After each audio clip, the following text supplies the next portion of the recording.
우리 이제 성막을 살펴본 이후에 사사기를 통해서 하나님께서 이스라엘 백성, 고난받고 있는 이스라엘 백성에게 어떻게 하나님의 은혜를 주어지느냐라는 것을 함께 살펴보고 있는데요. 지난 시간은 기드온을 통해서 함께 살펴봤고요. 오늘은 입다에 대해서 함께 나누며 은혜를 나누고자 합니다. 입다, 여러분 사사가 몇 명이나 있죠? 12명이 있습니다. 여러분이 기억하는 사사는 삼손이 대표적이에요. 그죠? 삼손은 다 알잖아요.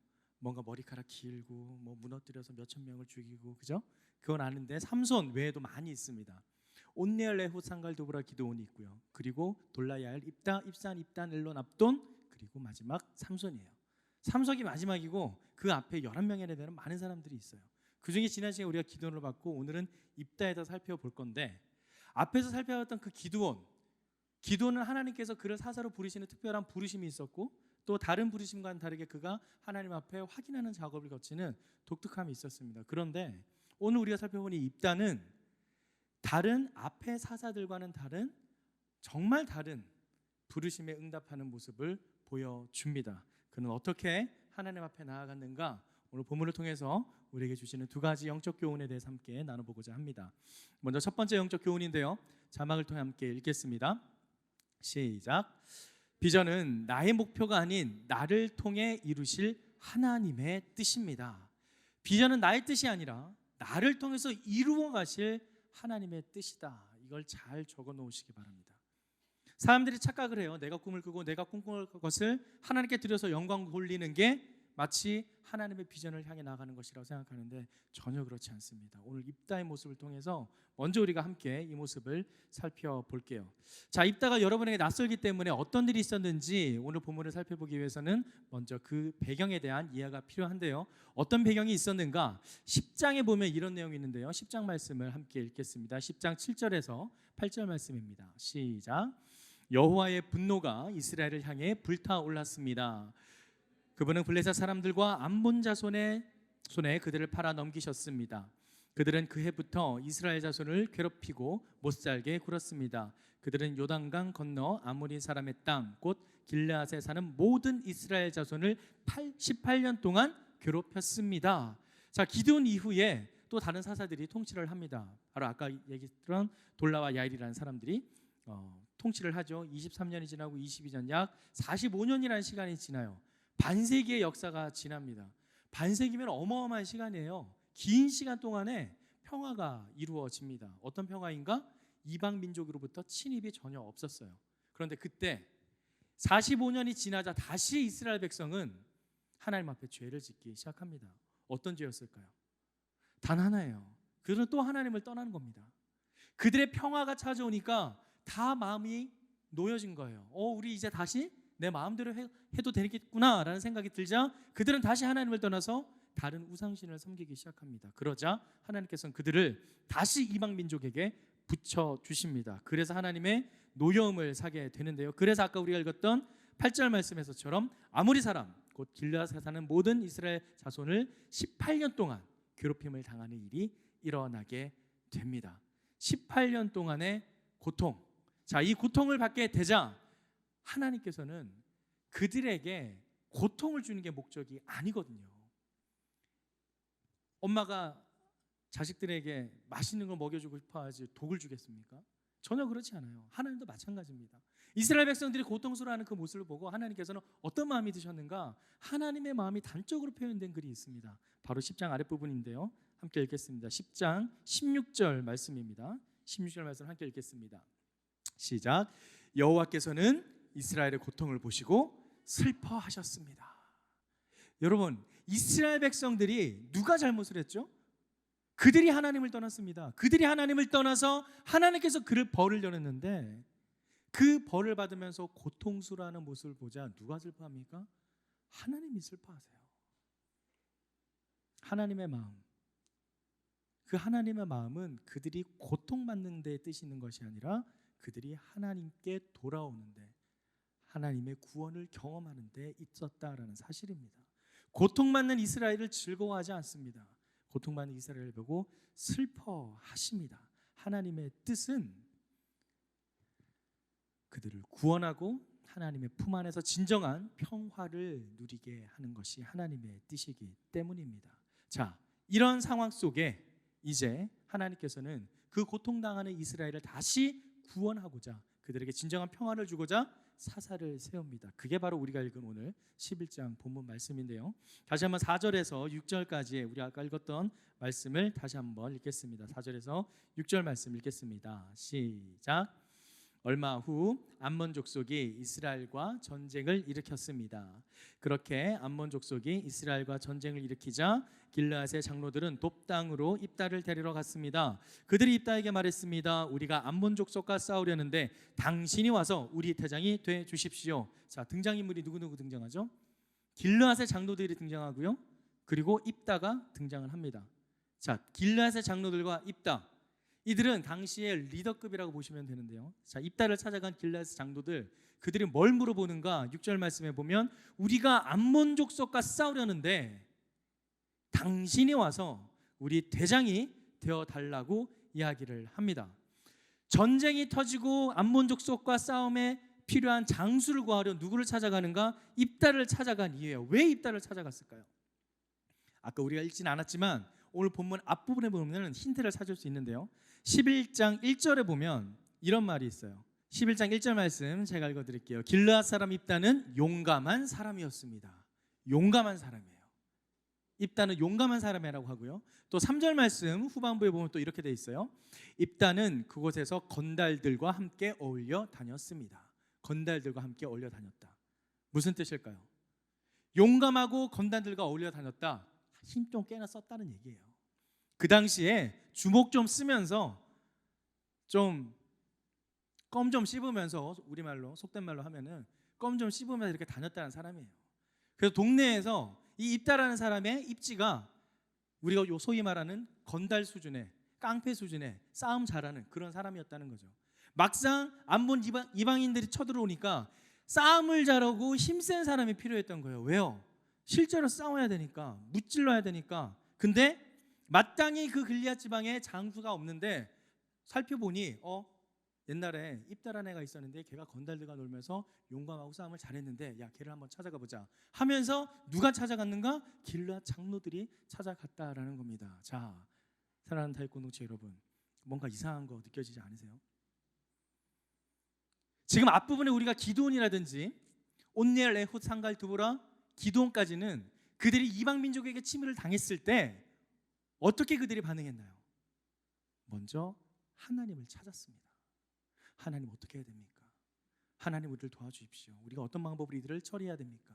그들은 늘 하나님을 찾아갔는데 지금 길르앗 장로들은 누굴 찾아갔어요?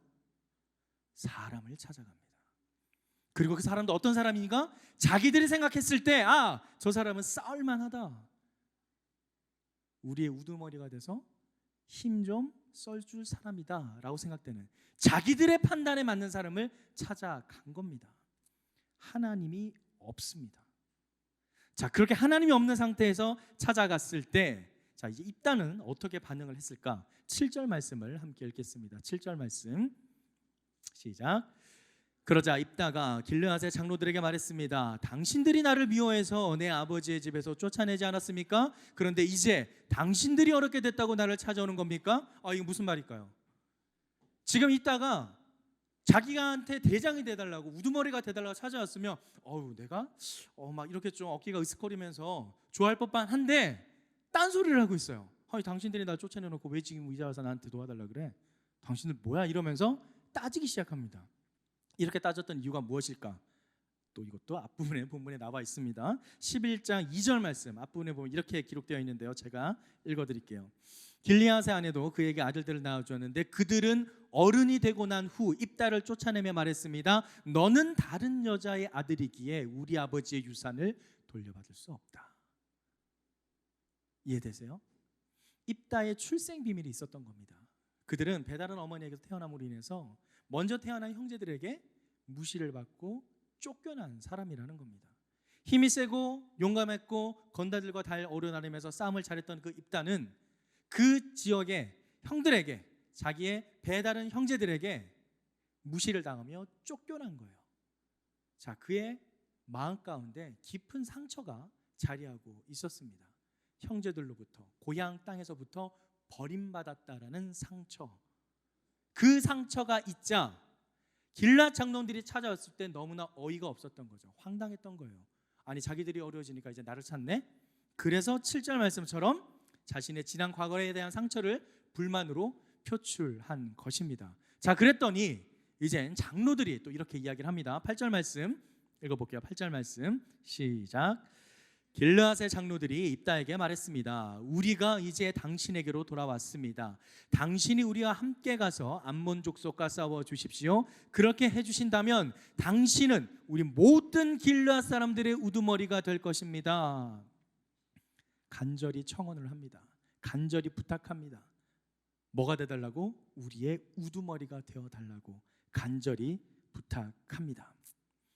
지금 이 전쟁, 이 암몬 족속이 쳐들어와서 그들을 괴롭히는 이유가 무엇입니까? 하나님께서 그들에게 벌을 주셨어요. 그 벌을 주신 이유가 바로 이스라엘 백성들이 하나님을 찾지 않고 하나님의 등 돌리고 우상을 섬겼기 때문입니다. 잘못이 그들에게 있었어요. 그리고 이 전쟁의 이유는 하나님께서 그들을 망하게 하시려는 것이 아니라 이 전쟁을 통해 그들이 하나님을 찾고 하나님 앞으로 돌아오게 되기를 바라는 것이 하나님의 마음입니다. 여러분, 하나님의 뜻은 이스라엘 백성이 망하는 게 아니에요. 암몬 족속에게 멸망당하는 게 하나님의 뜻이 아니라는 것입니다. 그들이 그 암몬 족속이 쳐들어왔을 때 주여, 우리가 할 수 없습니다. 나를 도와주시옵소서. 이렇게 하나님을 찾기를 바랬습니다. 그런데 지금 어떻습니까? 길르앗의 리더십들, 장로들이 누굴 찾아가요? 사람을 찾아갔어요. 그런데 사람을 찾아간 그 입다는 또 어떻게 반응합니까? 오히려 자기가 지난 상처를 끄집어내면서 내가 지금 가봤자 뭘 하겠느냐, 그러면서 오히려 반항하는 모습을 보여줍니다. 결국 이 입다가 사사로 세워집니다. 하지만 이 사사로 세워지는 이 과정 속에 하나님의 부르심은 없었습니다. 그들 스스로가 자신이 이 전쟁에서 살아남기 위해서 자신의 눈에 보기 좋은, 자신들이 원하는, 싸움 잘할 법한 사람을 스스로 세운 것입니다. 이들에게는 하나님의 비전이 없었습니다. 하나님의 비전, 하나님의 뜻은 이스라엘 백성이 하나님의 품으로 돌아오는 것이 하나님의 뜻이었습니다. 하지만 이들은 단 하나, 전쟁에서 이기기만 하면 된다라는 그들만의 목표만 있었던 것이죠. 입다는 어떨까요? 입다는 그 우두머리가 되어달라는 그 음성에 이제 지난날의 상처를 회복하고자, 명예를 회복하기 위한 자신의 목표만 있었던 것입니다. 그들의 안중에는 하나님의 뜻이라고는 없었어요. 이 전쟁이 왜 일어났으며 왜 이스라엘 백성이 이런 고통을 당했나, 하나님께서 우리에게 왜 이런 시련을 주셨나, 우리가 잘못했구나, 하나님께 돌아가야 된다라는 이 회개의 마음이 전혀 없이 길르앗 장로들은 이 전쟁에서 이기기만 하면 돼, 싸움 잘하는 사람만 데려오자. 입다는 자기 딴에 어렸을 때 그 버림받은 상처를 회복하기 위해서, 그래, 내가 가서 우두머리가 되어 이제 길르앗을 내 손아귀로, 나를 버렸던 그 형제들을 복수해 주겠어. 요즘 카지노라는 어떤 드라마 속에서 복수에 대한 이야기들이 많이 나와요. 그리고 더 글로리라는 드라마에서도 복수에 대한 이야기가 많이 나옵니다. 사랑하는 다윗 공동체 여러분, 복수는 인간이 하는 것이 아닙니다. 원수를 갚는 것이 하나님께 있습니다. 우리는 오히려 그 원수를 사랑해야 될 줄 믿습니다. 그런데 지금 이 입다와 길르앗은 인간적인 욕심으로 말미암아 자신들의 욕망을 채우기 위해, 자신들의 목표를 이루기 위해 마치 이것이 하나님의 뜻인 양 앞으로 나아가고 있습니다. 이들에겐 비전은 없습니다. 오직 그들이 이루고자 하는 목표만 있을 뿐입니다. 이러한 모습이 당시 사사시대의 모습이었는데요, 이것을 단적으로 사사기는 이렇게 기록합니다. 사사기 21장 25절 말씀을 함께 읽겠습니다. 시작. 그때에 이스라엘에 왕이 없으므로 사람이 각기 자기의 소견에 옳은 대로 행하였더라. 아까 전에 말씀드렸지만 온니엘레후, 상갈두루와 기드온까지는 하나님께서 부르셨어요. 그들을 부르시고 그들에게 하나님께서 어떻게 하실 것이라는 말씀을 주셨습니다. 온니엘의 경우에는 여호와의 성령이 임하여 사사가 됩니다. 이런 표현이 있습니다, 성경에. 그리고 그가 사사기가 마친 이후에는 40년 동안 그 땅이 평온했습니다라는 이런 고백들이 있어요. 그리고 애굽 같은 경우에는 여호와께서 구원자로 세워주셨습니다라는 표현이 있어요. 그리고 사사의 역할을 마치고 난 다음에는 80년 동안 그 땅이 평온했습니다라는 그런 표현이 있습니다. 삼갈도 마찬가지예요. 그 뒤를 이었다라는, 여호와의 사서로 부르심을 받았다라는 의역이 되어 있습니다. 그리고 마지막에 이스라엘을 구원했다라는 이런 표현이 있습니다. 드보라도 마찬가지예요. 사사로서 통치를 했다, 하나님께서 부르심을 받았다라는, 그 부르심을 받고 명령대로 싸웠다라는 기록이 있습니다. 그리고 사사 역할을 마지막 할 때는 40년 동안 그 땅에 전쟁이 없었습니다. 평화에 대한 어떤 결말의 내용이 있습니다. 기드온, 우리가 지난주에 살펴본 것처럼 너무나 명백하게 하나님께 부르심을 받았습니다. 그런데 돌라, 야일, 입다, 입산, 엘론, 압돈, 이 사람들은 아무것도 없어요. 그냥 갑자기 등장합니다.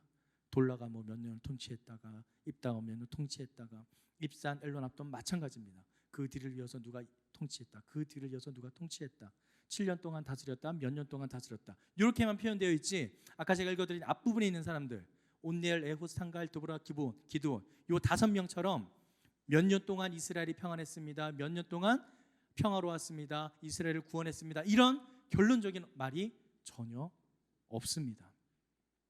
그저 자신들의 목표로만 나아가는 그들의 모습만을 확인할 수 있습니다.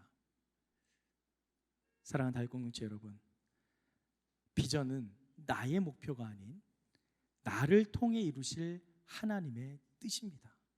결코 내가 내 뜻을 이루기 위해서 하나님을 이용하는 것이 아니라 하나님의 음성 가운데 순종하는 것이 하나님의 비전인 줄 믿습니다. 지금 하나님께서는 이스라엘 백성에게 그들이 하나님께 돌아오도록 이러한 전쟁을 허락했지만, 오히려 그들은 단지 그 전쟁에서만 승리하기 위해 자신들의 목표를 향해 달려가는 모습을 보여줍니다. 그들은 비전이 없고 자신들의 목표만 쫓아가는 세상적인 욕망에 사로잡혀 있는 사람들 뿐이죠. 사랑하는 다윗 공동체 여러분, 여러분은 어떻습니까?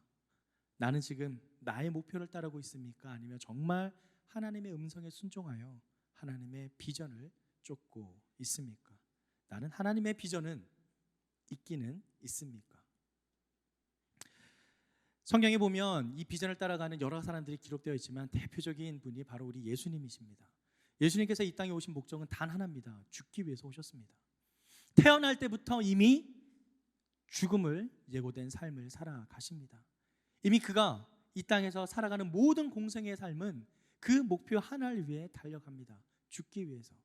그래서 성경에 잘 읽어보면 신약 성경에 자신의 존재를, 정체성을 드러나지 않아야 된다는 말이 간혹 등장을 합니다. 때가 되지 않았기 때문이죠. 어떤 때? 자신이 하나님의 아들이라는 것이 드러나서 죽음에 이르러야 할 때, 결국 십자가 앞에 서는 그 순간 예수님은 간절히 기도합니다. 우리가 너무나 잘 아는 겟세마네에서의 그 기도, 피와 눈물을 흘리면서 기도를 합니다. 그때 뭐라 기도하시죠? 주여, 할 수만 있거든 이 잔을 내게서 멀어지게 하시옵소서. 간절하게 기도합니다. 그런데 뭐라 그러시나요? 그런데 그걸로만 끝나는 것이 아니라 내 뜻대로 하지 마시고 아버지의 뜻대로 하옵소서. 마가복음 14장 36절 말씀을 함께 읽겠습니다. 마가복음 14장 36절 말씀 같이 읽겠습니다. 시작. 예수께서 말씀하셨습니다. 아바, 아버지여, 아버지께는 모든 일이 가능하시니 이 잔을 내게서 거두어 주십시오. 그러나 내 뜻대로 하지 마시고 아버지의 뜻대로 하십시오. 아멘. 예수님도 고통스러웠어요. 예수님도 아팠어요. 예수님도 그 고통이 너무나 커서 이 십자가를 지지 못하겠다고 이 잔을 거두어 달라고 고백을 합니다. 하지만 그 고백으로 끝나는 것이 아니라 내 뜻대로 마시고 아버지의 뜻대로. 왜냐하면 예수님은 알고 있었거든요. 하나님의 비전은 나의 목표가 아니라 하나님의 뜻을 쫓아가는 것이라는 걸. 사랑하는 다윗 공동체 여러분, 이 세상 속에서 살아갈 때에 결코 내 목표를 따라 살아가는 것이 아닌 하나님께서 주신 그 비전을 따라가는 저와 여러분의 삶이 되기를 주님의 이름으로 축원합니다. 다시 한번 옆에 분들에게 이렇게 선포합시다. 비전은 나의 목표가 아닌 나를 통해 이루실 하나님의 뜻입니다. 목표가 아닌 나를 통해 이루실 하나님의 뜻입니다. 아멘. 오늘 우리에게 주시는 두 번째 영적 교훈을 함께 자막을 통해 읽겠습니다. 두 번째 영적 교훈 같이 읽어볼까요? 시작. 야망은 자신도 해치고 다른 사람도 해칩니다. 자, 이렇게 장로들이 입다를 찾아가서 우두머리가 되달라고 이야기를 하자 이제 입다가 반응을 합니다. 어떻게 입다가 반응을 하는지 살펴보겠습니다. 9절 말씀을 함께 읽을게요. 9절 말씀 시작.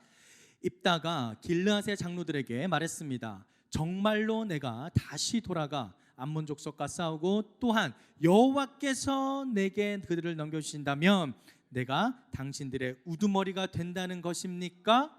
지금 여기 여호와에 한번 동그라미를 쳐주시고요. 자, 앞으로 우리가 11절까지 여호와가 계속 등장하는데 여호와의 동그라미를 쳐주십시오.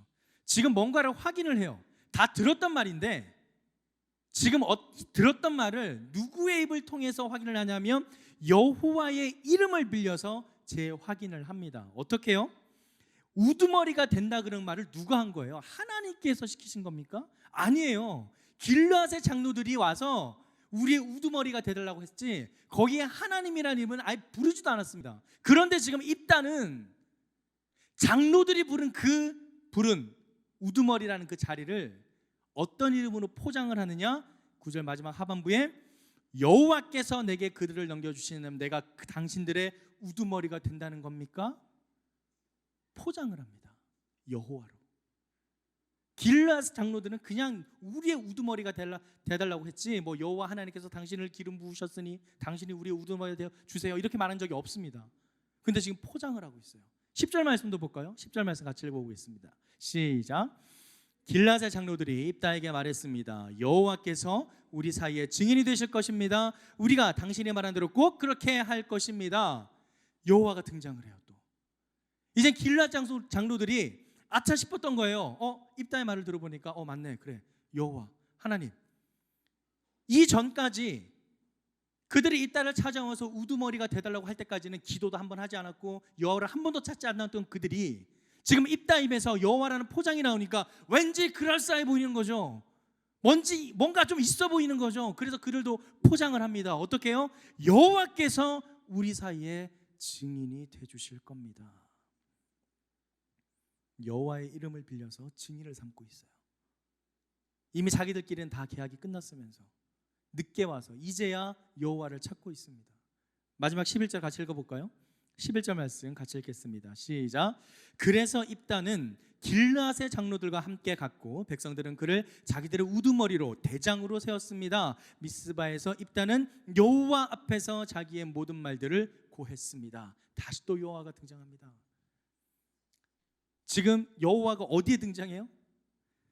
입다가 장로들과 함께 갔는데 자기들의 우두머리로 대장으로 세웠을 때 여호와가 등장합니까? 아니에요. 이미 다 세워놓고 난 다음에 마치 이 모든 것이 하나님께 하신 것처럼 하나님이 하신 양 포장을 하고 있어요. 여호와 앞에서 자기의 모든 말들을 고했습니다.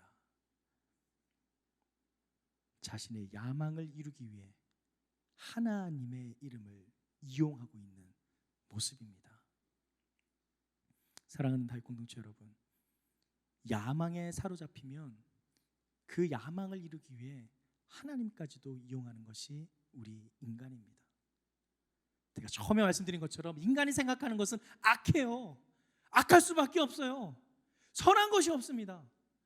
아무리 좋은 것을 말한다 하더라도 그 모든 것은 하나님께서 오신 것이지 우리 스스로는 결코 선한 것을 생각할 수 없어요. 지금 입다가 딱 그런 상황이에요. 자신의 목표를 이루기에 야망을 이루기에 여호와를 이용합니다. 그런데 이렇게 야망을 쫓은 입다 그 결말이 너무나도 끔찍합니다. 자신의 야망을 쫓은 입다는 하나님이 영이 임했음에도 불구하고 불필요한 소원을 하게 되는데요. 사사기 뒷부분에 나오는 얘기인데요. 30절에 보면 이렇게 기록되어 있습니다. 뒷장에 보면 30절, 31절에 이런 내용이 있습니다. 제가 읽어드릴게요. 보여주시죠. 11장 30절, 31절 말씀. 그리고 입다는 여호와께서 서원하며 말했습니다. 만약 주께서 확실히 암몬 족속을 내 손에 주신다면 내가 암몬 족속으로부터 안전하게 돌아올 때 나를 반기러 내 진문에서 나오는 자는 누구든지 여호와의 것이니 내가 그를 번제물로 바치겠습니다. 뭐라 그래요? 사람을 제물로 바친다라고 합니다. 인신 제사를 드린다는 거예요. 미친 거죠. 사람을 번제물로 드리는 것은 그 당시 이방 신들을 섬기는 이교도의 풍습이었습니다. 결코 하나님께서 기뻐하시는 제사가 아니에요. 그런데 지금 이 입단은 완전 자기의 야망에 취해서 하나님께서 이 전쟁을 승리로 이끄실 것을 알게 됐어요. 어떻게 이걸 직감하느냐? 바로 그 앞에 29절에 이렇게 되어 있어요. 그때 여호와의 영이 입다에게 임했습니다. 사랑하는 다윗 공동체 여러분, 이 우리가 믿는 이 기독교가요 진짜예요. 여러분, 하나님 실제 한다는 거 믿으세요? 진짜 믿으세요? 정말 믿으세요? 하나님은 실제합니다. 정말 실제하세요. 그리고 우리가 정말 기적과도 같은 체험을 불러일으키세요. 그런데 지금 입다가 그걸 경험을 해요. 하나님의 영이 임한 걸 경험합니다. 29절에 보면 그때 여호와의 영이 입다에게 임했습니다. 그런데 이걸 경험하잖아요. 경험을 하면 이게 지금 여호와의 영이 임했구나를 나도 알아요. 그거를 이성은 살아있기 때문에 이게 지금 하나님의 영이 나에게 임했어라는 걸 나도 깨닫습니다. 놀랍게 깨닫습니다. 이것은 경험해 본 사람만 알아요. 그래서 제가 지금 이렇게 피를 토하면서 얘기를 하는 겁니다. 저는 경험을 해봤어요. 내 이성이 살아있는데 하나님이 영이 임한 것을 경험을 했어요. 놀라운 경험이에요. 놀라운 체험이에요. 그런데 지금 여호와의 영이 임했다라는 것을 아니까 입다는 어떤 마음이 드는가? 이 전쟁 분명히 내가 이긴다. 확신이 들었던 거예요. 확신이 들자 그 확신에 하나님 앞에 감사의 마음을 드리셔야 되는데 그렇지 않고 어떻게 하느냐? 흥분을 해서 내가 전쟁에서 이기면 내가 그냥 딱 들어왔을 때 그냥 집 앞에 나와서 누가 있으면 그냥 바로 하나님께 그냥 번제물로 잡아 드릴게요. 이렇게 되는 거예요. 미친 거예요. 넋이 나간 거예요. 하나님의 영이 임한 것을 깨닫고 이 전쟁에 대한 승리가 확실하게 이루어질 것을 확신하게 되자 그는 그 마음에 도취되어서 이성을 잃어버린 실언을 하게 됩니다. 그리고 번제물로 드리게 될 사람이 등장을 해요. 누굴까요? 그의 딸이 등장합니다. 아버지의 승전보를 기뻐하기 위해 제일 선두에 나와서 아버지를 환영합니다. 딸이 기뻐 춤추며 아버지 앞에 나옵니다. 그래서 어떻게 해요? 결국 그 딸을 산채로 하나님 앞에 번제물로 드리는 인신제사를 드리게 됩니다. 미친 거죠. 자신의 야망에 사로잡혀서 다른 사람까지 피해를 입히는, 자신의 딸까지 해를 입히는 그런 지경에 이르게 된 거예요. 더 끔찍한 사실이 있어요. 여기서 끝났으면 모르겠는데 그 이후에 에브라임 사람들과의 갈등이 일어납니다. 에브라임 사람들도 똑같이 암몬 사람에게 고통을 받고 있어서 같이 함께 그들을 물리쳐야 되는데 지금 이 입다는 자기 혼자 끌고 가가지고 다 무찔렀던 거거든요. 그랬더니 에브라임 사람들이 왜 너 혼자 그렇게 마음대로 결정해서 그렇게 행동했냐 그러면서 시비를 걸어요. 그런데 사실 이런 시비는 에브라임 사람들에게는 자주 있었습니다. 왜냐하면 에브라임 사람들은 자기 스스로가 장자 대표적인 자기 스스로가 어떤 장자적인 입장에 있다라고 생각을 해요. 장자 족속이라고 생각을 하는 그 마음이 있어서 이런 어떤 전체 이스라엘 민족에 대한 문제를 자기들하고 의논을 하면서 해결하기를 바라는 마음이 있었어요. 어떻게 보면 좀 교만한 마음이기도 한데요. 그런데 문제는 이들과의 관계를 아주 매끄럽게 푼 사람이 있어요. 바로 기드온이 그랬어요. 기드온이 이러한 일이 있을 때 에브라임을 말로 설득을 했어요. 어떻게 설득했느냐? 아이고 에브라임 족속은 이미 나보다 훨씬 더 가문도 훌륭하고 좋은 사람도 많은데 그런 거 가지고 화를 내십니까? 라면서 어르고 달랬어요. 그래서 잘 넘어갔어요. 그런데 지금 이 에브라임 사람들이 동일한 일로 또 시비를 거니까 입다는 어떻게 했을까? 끔찍한 일을 저지릅니다. 무려 42,000명을 죽여버립니다. 그게 기록되어 있는데요. 12장에 기록되어 있습니다. 12장에 있는 기록 말씀을 제가 읽어드릴게요. 12장 6절 말씀인데요. 그때 에브라임 사람이 42,000명이나 죽었습니다 라고 되어 있어요. 4만 2천 명이나 죽습니다. 여러분 아실지 모르겠는데 십볼렛이라는 이 발음 차이로 인해서 사람들을 구분을 해요. 사투리를 쓰는 사람이냐 아니냐를 통해서 자신의 에브라임 족속이냐 아니면 길앗 사람이냐를 구분해서 아닌 사람들을 4만 2천 명 죽여버립니다. 자신의 야망에 빠져 있는 사람의 전형적인 모습이에요. 전쟁에 분명히 승리했습니다. 분명히 승리해서 이스라엘 백성들을 암몬 족속의 침입으로부터 지켜냈어요. 그렇지만 그의 목표는 그 전쟁의 승리에 있었지 이스라엘 백성을 구원하고자 하는 하나님의 마음을 전혀 몰랐어요. 그래서 이러한 사단이 일어난 것입니다. 자기의 딸도 죽여버리고 같은 종족, 같은 족속 에브라임 지파 사람들의 4만 2천 명이나 되는 사람들도 죽여버리는 자신의 야망에 사로잡힌 입다. 야망의 노예가 되면 자신도 해치고 다른 사람도 해치게 됩니다. 그래서일까요? 입다, 그의 마지막 어떻게 기록되어 있는가? 7절에 이렇게 기록되어 있어요. 입다는 사사로서 이스라엘을 6년 동안 통치했습니다. 길앗 사람 입다는 죽어서 길앗 성읍에 묻혔습니다. 아까 앞에서 말했던 온니엘, 에훗, 상갈, 드보라, 기돈처럼 그 땅에 평화가 왔습니다. 이스라엘이 구원을 얻었습니다. 몇 년 동안 평화로웠습니다라는 표현이 없습니다. 하나님께서 그들을 사사로 사용을 하셨지만 하나님의 뜻에 맞는 사사가 아니었다라는 사실입니다. 이방 침입으로부터 이스라엘을 구원했다라든가 이스라엘 민족을 하나님의 뜻에 따라 통치했다라든가 이들의 사사 기간 동안 평온했다라든가 그런 어떠한 평가도 없이 그는 그냥 사사를 마무리합니다. 그들의 방식은 세속적인 방식으로 통치하면서 그것이 자기가 통치하는 것인 줄 착각했던 것이죠. 그것이 아까 우리가 읽은 사사기의 전체적인 테마. 다시 한번 읽어볼까요? 사사기 21장 25절 말씀 같이 읽겠습니다. 시작. 그때에 이스라엘의 왕이 없으므로 사람이 각기 자기의 소견에 옳은 대로 행하였더라. 너무나도 가슴 아픈 일이 일어난 것입니다.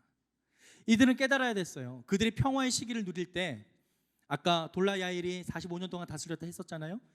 암몬 족속이 쳐들어오기 전 그 45년 동안 그들이 누린 그 평화가 자기들이 잘해서 평화를 누리는 것이 아니라 하나님께서 그러한 평화의 시기를 허락하셨기 때문에 우리가 평화를 누린다라고 깨닫고 더욱더 하나님을 찾았어야 했습니다. 자기 마음대로 허랑방탕하게 사는 것이 아니라 평화롭기 때문에 더욱더 하나님한테 감사하며 주님 이러한 평화를 주심에 감사드립니다. 더욱 주님의 말씀에 순종합니다 라고 주님 앞에 더욱 나갔어야 했습니다. 그런데 그들은 그렇지 않았어요. 평화로우니까 다 좋아 보이니까 다 잘 사니까 오 평화로다 방자해지고 마음대로 살게 된 것입니다. 그들은 이 평화의 때에 우상이 아닌 하나님을 경외했어야만 했습니다. 야망은 자신도 해칠 뿐만 아니라 다른 사람도 해칩니다. 제가 존경하는 이지철 목사님은 이렇게 이야기했어요. 비전이 없으면 호랑방탕해집니다. 야망을 쫓으면 패가 망신합니다. 비전이 없으면 방자해집니다. 자기 마음대로 합니다. 여러분, 하나님의 비전이 없으면 허랑방탕해집니다. 나 자신의 야망을 쫓으면 패가 망신합니다. 입다의 모습이 딱 그러한 모습입니다. 사랑하는 다윗 공동체 여러분, 우리의 모습을 한번 돌아볼까요? 나는 정말 나의 목표를 위해 하나님을 이용하고 있는지는 아닌지, 내 목표를 이루고자 하나님을 끌어들이지는 않는지. 아까 전에 입다와 길앗 장로들이 여호와라는 그 이름을 통해서 포장한 것처럼 내가 이루고자 하는 건데 하나님을 끌어들여서 이것이 하나님의 뜻인 하나님 이루어주세요라고 기도하고 있지는 않은지요. 나는 정말 하나님의 비전을 쫓고 있습니까? 아니면 야망을 쫓고 있습니까? 오늘 말씀을 준비하면서 사순절 고난 주간에 우리의 마음을 나의 삶을 한번 돌아보았습니다. 요즘 교회의 모습이 어떤가요? 우리가 예배드리는 모습이 어떤가요? 너무나 좋은 세대에 살고 있어요. 교회가 휘황찬란합니다. 멋집니다. 큽니다. 삐까뻔쩍하고 아주 그냥 교회만 보면 영광이 보여요.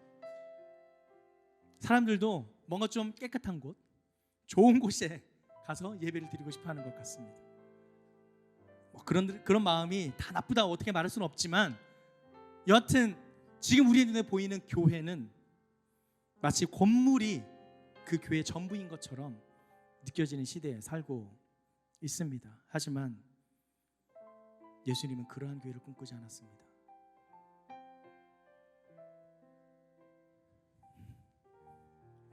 우리에게 진정으로 원하셨던 것은 고통 가운데 있더라도, 고난 가운데 있더라도 눈에 보이는 건물이 아닌 진정한 그리스도의 몸된 공동체를 이루기를 바라셨습니다.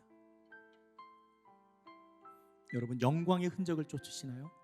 아니면 고난의 흔적을 쫓으시나요? 우린 너무나 많은 영광들만을 쫓습니다. 좋은 것들만 이야기합니다. 그 교회 갔더니 뭐가 좋더라, 저게 좋더라. 영광만을 쫓아요. 좋은 것만 쫓아요. 그런데 그 영광 속에 정말 하나님이 있냐 이거예요. 정말 하나님을 찾고 있냐 이거예요. 그냥 내 목표를 이루기 위해서, 내 성공을 위해서 하나님을 끌어들여서 사용하고 있지는 않냐 이거예요.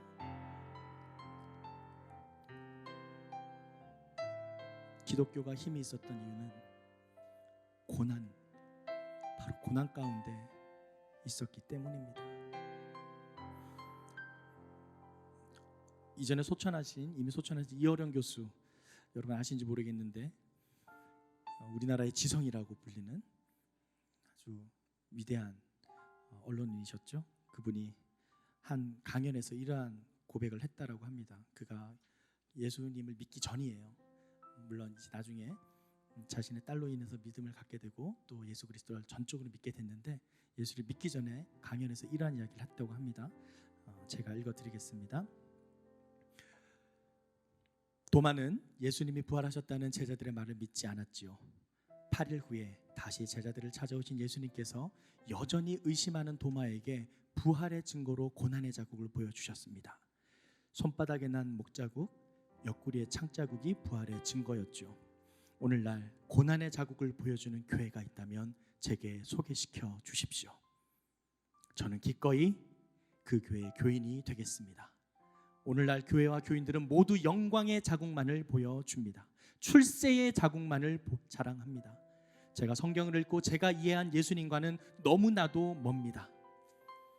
그러므로 저한테 고난의 자국을 보여주는 교회를 소개시켜 주십시오.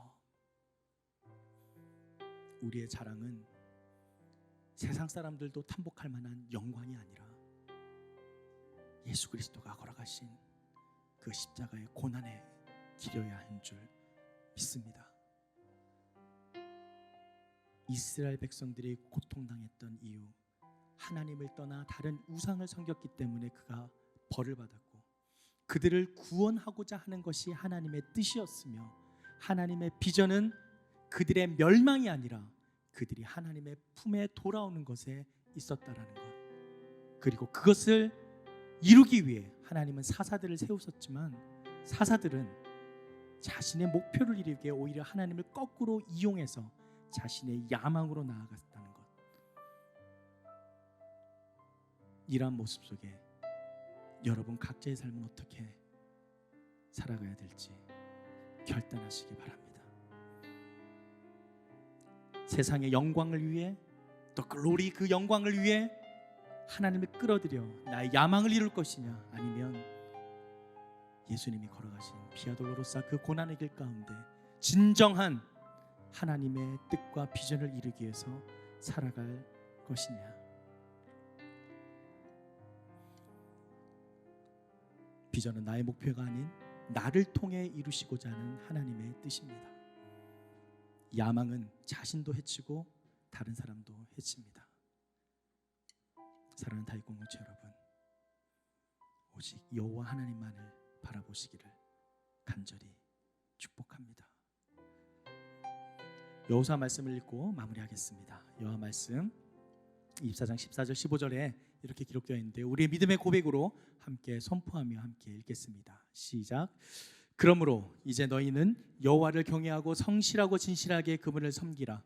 너희 조상들이 강 건너편 저편과 이집트에서 경배하던 신들을 던져버리고 여호와를 섬기라. 그러나 만약 너희 마음에 여호와를 섬기는 일이 내키지 않으면 그때는 너희 스스로 누구를 섬길 것인지 너희 조상들이 강 건너에서 섬겼던 신들이든 지금 너희가 살고 있는 이 땅의 아무리 사람의 신들이든 오늘 선택하라. 나와 내 집은 여호와를 섬길 것이다. 아멘.